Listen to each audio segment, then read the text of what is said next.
All right, you are looking live at the Nasdaq. I'm going to zoom in here today a little bit. It was up 193 points or 1.37%. Closed at 14,003. I'll call it 340. How about that?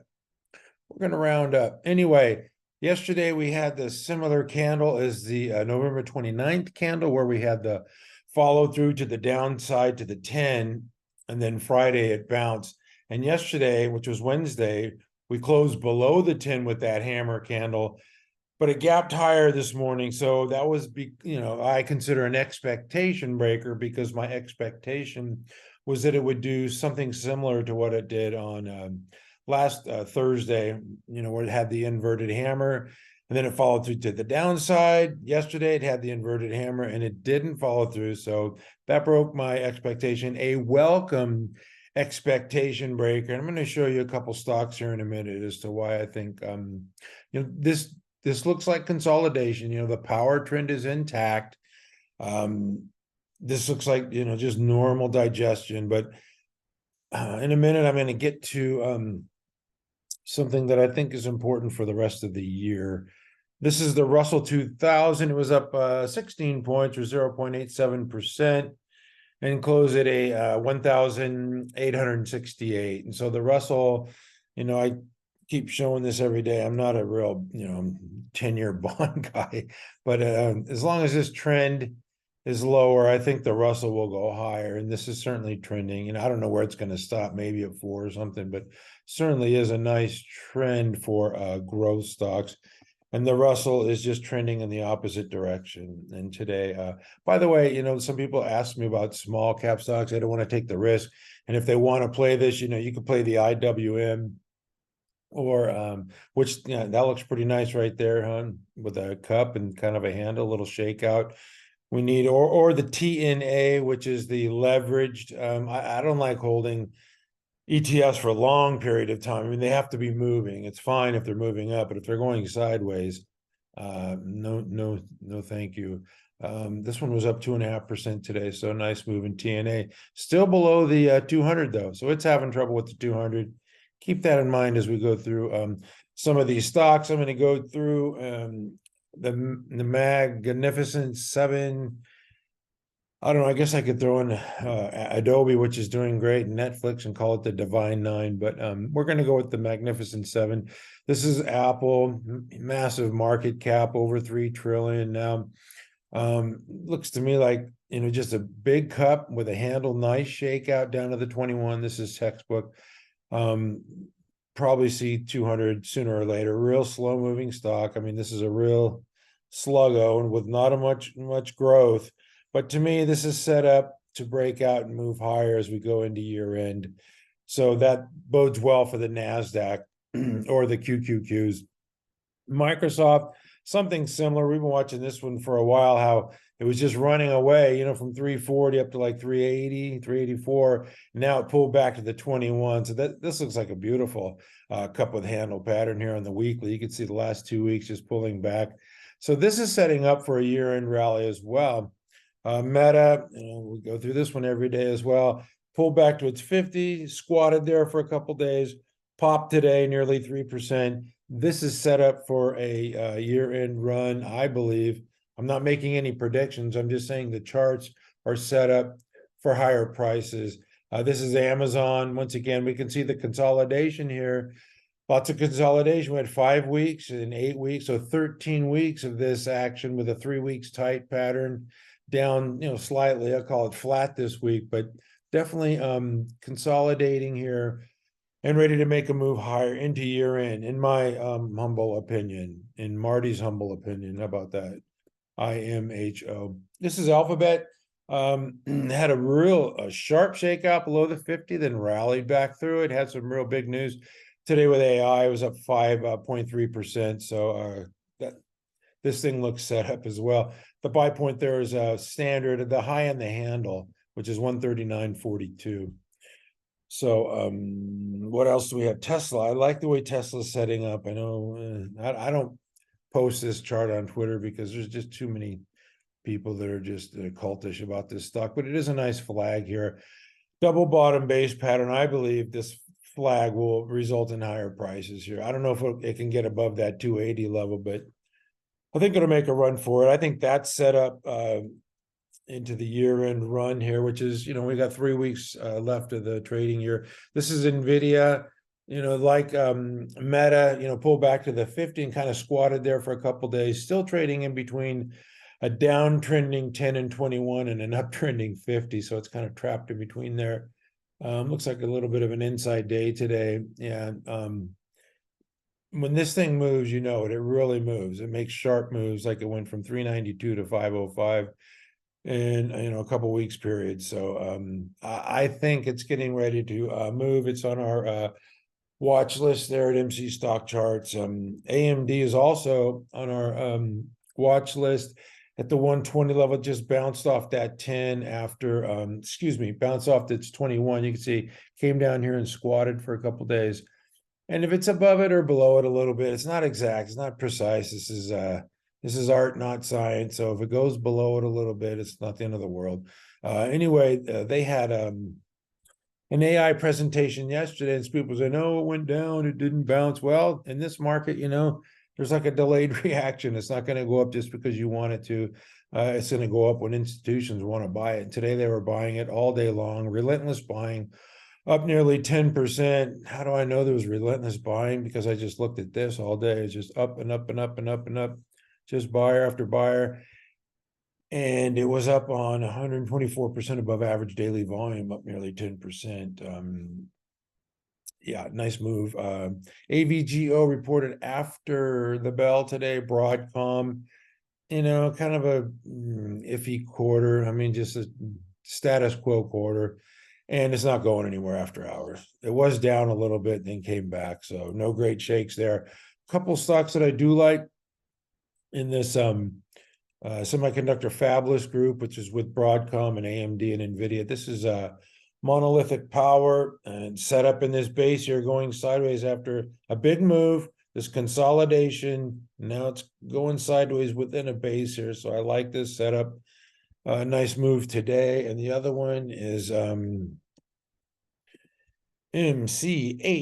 microchip technology. You can see this setup here with the cup handle, with the buy point would be the high in the handle. I don't have this on my watch list, and I should, because I think these things are ready to move. Anyway, that's enough for the semiconductor stocks. I want to go to retail. Retail was left for dead, and we're figuring out that maybe not, not so fast here. Deckers, it's gapped up on earnings. I think I talk about Deckers every day. This has replaced Crocs for me with their Hoka and their UGG shoes. And anyway, it was up 19% on this day. October 27th was actually marked the low of the Nasdaq. And this is where the rally started. And it was what, 543 was a low that day. And it's up nearly $700 now. So nice move in Deckers. Another one I like is ELF. And this is just I like it on pullbacks. I have the buy point around 120. Well, I had it here at 112. Then I raised it to 120 as it went sideways here, and now it came up and then pulled back a couple of days, and I think it's going to just trend along these moving averages here. This is the 10, this is the 21, this is the 50, and I wouldn't be surprised to see it pull back to the 10 and get support, and that would be an opportunity, I believe. ELF is every report shows ELF is really popular with the younger consumer. Signet Jewelers reported earnings, had nice rally out of a base, and then popped yesterday, and today another 2%. And there's a big difference between earnings gap out of a base and then one that's already up quite a bit. And I'm going to show you that here later on. But Signet is looking good. Sherwin-Williams, I wanted to put this on our watch list this morning, but I didn't. But I wanted to, just point this out. This is a nice looking chart. It was up on volume yesterday and then followed through with a nice move today. This is a little slower moving stock, a dividend pair. But, I like this setup here. Nice consolidation there of 18 weeks. And Sherwin-Williams looks good in the chemical paint section. Shark Ninja, one of our IPO stocks, just trending along moving averages. That one looks really good as well. And then LULU reported after the bell today, and they had like a 1 billion, I think it was 1 billion stock buyback program. It was down about 444, and now it's up to 454. So it's up $10. It was down $20. So not a big deal.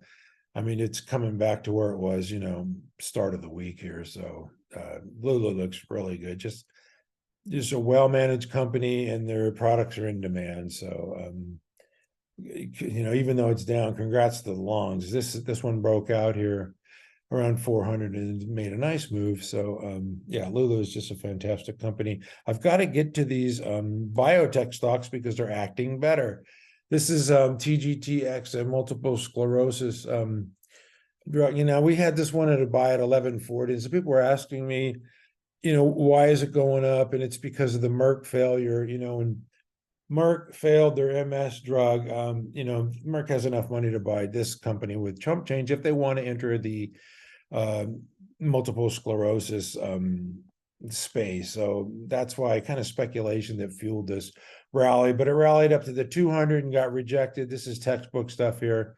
I like Matombo. I'm not saying that it's going to stay below the 200. I don't think it will. I think it'll rally through, but I wouldn't be surprised to see it pull back to the 10 here and allow that thing to catch up here in the next few sessions. But eventually, I believe it'll rally enough to fill this gap here from July 31st at 1956. So that's a nice little move there for TGTX. We'll see, though. It's going to take some time. VKTX is going up again on speculation of a buyout. Camphor got bought out earlier in the week with the weight loss. This is weight loss pill form that, they have really, some of the best trial data, or the best trial data. But it's a company from San Diego that's still speculative. They don't have a drug on the market. They're probably going to come to market next year. And, the speculation is they'll probably be bought out before they come to market. So anyway, not a great reason to buy a stock. Speculation, but if you want to speculate, that's a good one to speculate with. Twist. Now, I was going to put this one on our watch list as well because of the chart pattern, but I didn't because it's getting a little late in the week. But, I wanted to point this out here. Nice symmetrical cup handle. This is very textbook sideways action. And now moving higher on above average volume here. So that one looks good. I believe that's a Kathy Wood stock. And I believe this one is too. This is Edit. Same thing. I mean, I don't like trafficking in lower price stocks, but this is set up very similar to Twist, where it has this, big consolidation. I should show the weeklies on these. I have time. Nice consolidation here, 26 weeks. I mean, that's a half a year of a stage one base. So if it can emerge, and this is part of the, the small cap, speculative, more risky type of stock, less than $1 billion market cap. And anyway, so if you want to take a swing at some more risky stocks, those are a couple. CrowdStrike, my cybersecurity stocks are just strong. What can you say? Just trending higher. This is a thing of beauty for a trend trader. If you got in at 160 like we did at MC Stock Charts, there's nothing to do here. You don't have to. I mean, if you want to trim, you can trim and get into something else, but there's no sell signs here is what I'm trying to say. The moving averages, if it goes sideways, allow the moving averages to catch up. That's fine. Zscaler, after a kind of a strange reaction to earnings, pull back to the 21 and is now formed this little shelf-like pattern, having a little tremble at 200, but I think it'll get through there at some point and pretty soon. Palo Alto Networks, another strange reaction to earnings. I'm going to get to that in a minute, but forming this shelf type pattern as well. And those can be very lucrative if you play your cards right there. This is Rapid7 cybersecurity stock in a stage one base, long consolidation, 41 weeks, pull back slightly this week, really essentially flat. And to me, it looks good set up in a base. I would not ignore that one. Has the ability to move. Okay, so that's enough for the cybersecurity stocks. I want to get to the these home builders, and I talk about that shelf pattern. Here's this cup with handle. It broke out and formed that little shelf. And then what happens after the shelf? It starts moving higher because the shelf is like after it moves higher, and it forms a shelf, it's telling you that investors aren't willing to sell it. I mean, they're not buying here, but they're not selling. And when they do come in to buy, the stock ramps higher. So it's just you got to be patient. It's a waiting game. You're just waiting for the investors to come in. This is more of a bull wedge pattern than a shelf, but still same idea, ramping higher. That was DR Horton. Lennar looks very much like DR Horton. Little bull wedge, ramp higher. These things, they look really nice. Taylor Morrison Home. I don't know why I picked this one out. TMHC. Oh, because it's still in the base, hasn't broken out like the other ones. So maybe a possible buy there at 46. Well, what is it now? 47.27. So yeah, we'll see if it follows along with its peers. Anyway, they look good. Did I show you Toll Brothers? Yeah, there's that shelf again, right? Shelf, moves higher. There's your bull wedge. Gaps higher, no sellers, so it just goes sideways for a few weeks, and then buyers come back in and it ramps higher. So it's just a waiting game. Can you play the waiting game? Anyway, that's it for me today. Thanks for watching. Except for I lied. I want to get to these earnings reactions because people think that just because a company reports strong earnings, the stock's going to go up immediately, and it doesn't. Palo Alto reported phenomenal earnings, and it went down the next day because, I assume it's profit taking, right? More sellers than buyers, so the stock goes lower. So when there's sell pressure, it goes lower. It traded below its 50 on this day, November 16th, but then it came right back to its old buy point, and now making new highs. And now this thing's starting to form a shelf. And I believe if you're patient here, it's going to ramp right through 300. I'm not making predictions, but that would be my expectations. Zscaler, same thing. Had this pullback on really stellar earnings, and then actually finished higher for the day. It closed up $1.94, and then now it's forming this shelf right around 200. So maybe the buyers will come back like they did after earnings, but they're not going to go up right away. CrowdStrike did. It ramped higher on this day after earnings, and is not looking back. Obviously, that's not forming a shelf at all. It's just wedging higher, and it was up more than 10% with 300% above average daily volume. So that was a nice reaction to earnings. American Eagle had strong earnings. This thing gapped down massively, 15%. Man, if you own that, you're saying, what the heck? But what did it do? It stayed down there a couple days and ramped right back up to new highs.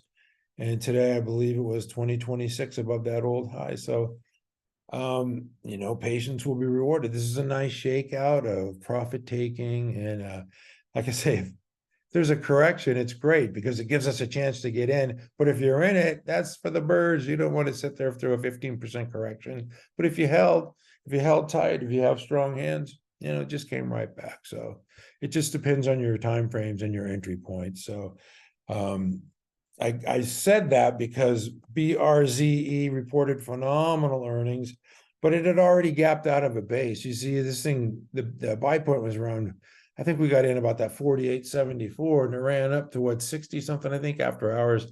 Yesterday it was like $64. But it wasn't coming out of a base.